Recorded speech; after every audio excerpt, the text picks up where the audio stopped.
With so many laws of magic in Total War Warhammer 3, we were bound to have some stinkers. Last week we covered the very best, so today we have the top 10 worst laws of magic in Warhammer 3, starting with number 10, the Law of the Wild. Kicking off with a law that really isn't that bad, but we have to start somewhere. The Law of the Wild is actually the Law of the Beastmen, not to be confused with the Law of the Beasts, and most people probably know it as the law that lets you summon a Cygor. I will admit that that spell really does rock, but aside from that, does it really have anything else all that great?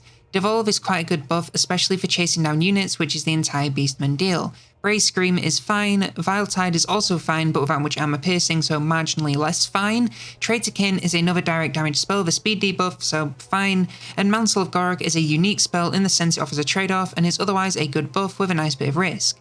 Nothing here is awful, but there's also nothing to blow you out of the water, hence why it's taking last place. Not a bad law by any means, but in the grand scheme of Total War, it is nowhere close to the best.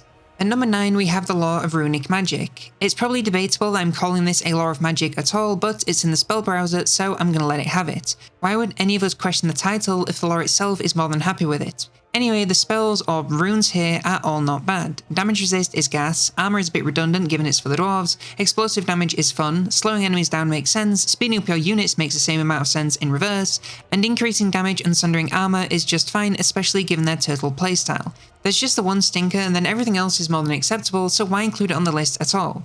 Well, sadly, the entire concept of runic magic kinda has one huge downside. You don't rely on winds of magic, which is nice, but instead you have to deal with shared cooldowns to temper your casting rate. That means you're waiting at least a minute between using these spells, even if you want to mix and match. A minute might not seem too bad, but Total War battles move fast, so you're likely to only get off a handful of these in any given battle, which is a little bit disappointing. Like I said, the spells are fine, I just wish you got more of a chance to use them. In 8th place we have the Law of High Magic. The High Elves may have gotten literally everything else in the divorce from the Dark Elves. They have the better roster, the better campaign mechanics, and even better positioning, but the one thing they don't have is the better Law of Magic. You may remember from the Best Laws video that the Law of Dark Magic kinda rocks. The Law of High Magic, however, kinda doesn't. Hand of Glory is fine but an otherwise uninteresting buff. Apotheosis is one of the weaker healing spells, so even the power of regen isn't enough to make this law great. Soul Quench is actually pretty good, can't lie. Tempest is total cheeks and extremely niche. Fiery Convocation is also pretty good, can't lie again. Then Arcane Unforging is another middling direct damage spell with the bonus that increases cooldowns, making it a little bit better versus casters. There are definitely some highlights, but they are dragged down by just how forgettable the other spells in the law are. Once again, definitely not useless, and if you're going against a bunch of flying casters then it's probably great. But when your spells require such a specific niche to shine, they are probably not that great to begin with. Next up we have the Law of Metal, and I can see this one being controversial because I know lots of people love the Law of Metal, but I'm going to stand up and exercise my free speech.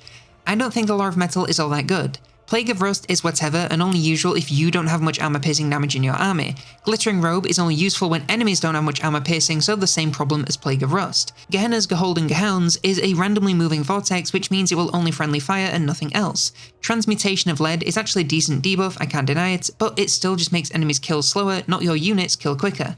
And finally, Final Transmutation deals some direct damage and is just whatever. There are so many spells just like this and all of them feel very underwhelming when used in combat. I just do not see the appeal unless you are really trying to get the most out of poop tier units or going against poop tier units, but if either of these scenarios are occurring, I think you have more pressing matters. The Law of Light is another law that I feel seems better than it actually is. It starts out so good, with Far's Protection being a really decent defense buffing spell, before immediately being let down by Shem's Burning Gaze, which is for sure on the lower end of all magic missile spells. Light of Battle is honestly worthless, since Temporary Unbreakable is almost always a complete waste of both time and wins. Net of Amintok is pretty good depending on if you have something that can capitalize on units being stuck in one place. Barona's Time Warp is a decent-ish buff, but definitely feels a little bit confused. And Banishment is another randomly moving vortex, so it's really just an expensive way to kill a bunch of your own units. You see the defense and the net and think this law is good, but then you actually take a look at all of the spells on offer and realize that the majority of them are borderline worthless. I think in certain situations it's probably a lot more useful, but in the vast majority of armies you are far better taking something else. Not much damage or utility or even inconvenience for enemies, so it really doesn't offer much. Coming to the halfway point, and we have the Law of Death. Fun fact, Manfred von Karstein is the only lord in the game with access to 2 entire laws of magic at once. One is the Law of the Vampires, and the other is this, and it's honestly laughable that you would ever use this over vampires. Here are the spells from the Law of Death that has some degree of good. Spirit Leech is a good cheap way to soften up single entities like lords and heroes. Doom and Darkness can break enemy leadership when combined with the right fear-causing units. That's it, none of the other spells have anything even remotely redeemable. I tell a lie, the Fate of Boona actually does some decent damage but is exceedingly expensive and is outclassed by a well-placed bombardment, or missile, or anything. Aspect of the Dread Knight is useful against physical resistance and that's it. Soul Blight is almost fine for slowing down the rates of enemies killing your troops, but without touching either of the attack stats it can only do so much. And the Purple Sun is randomly moving, so a friendly fire fiend and extremely expensive. I think I maybe have a personal bias against the Law of Death, with so many of my campaigns being Manfred.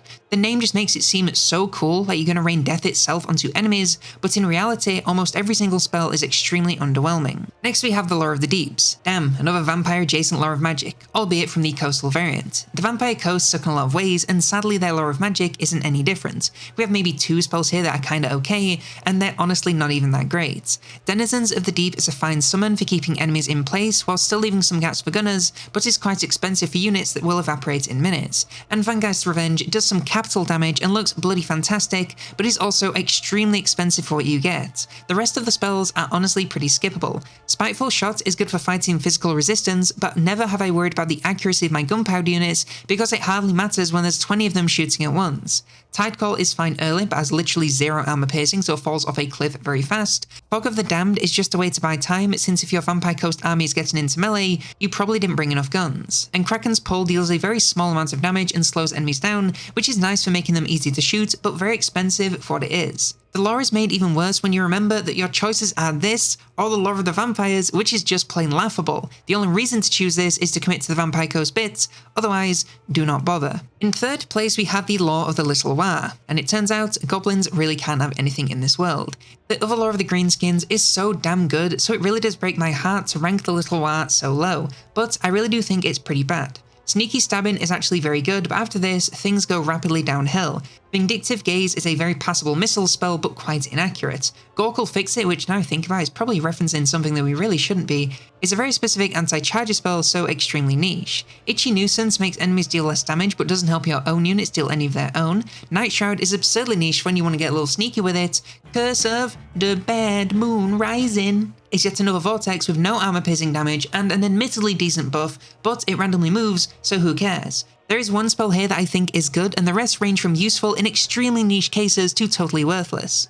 I cannot think of a reason I would ever want to go with the Little Waa over the Big Waa unless I literally had no choice. Sorry boys, it turns out the size of the Waa actually matters quite a lot. In second place we have the Skaven Spells of Stealth. Look, I'm sure if you totally commit to the sneaky Skaven bit, then this lore probably is a little bit better than worst second in the whole game, but I honestly think there is maybe 2 good spells here and the rest are pretty terrible. Brittle Bone is a massive debuff for enemy defense and undoubtedly can help you take out tougher targets of all shapes and sizes. And Black Whirlwind is basically a Diet Pit of Shades, so it's going to be at least okay.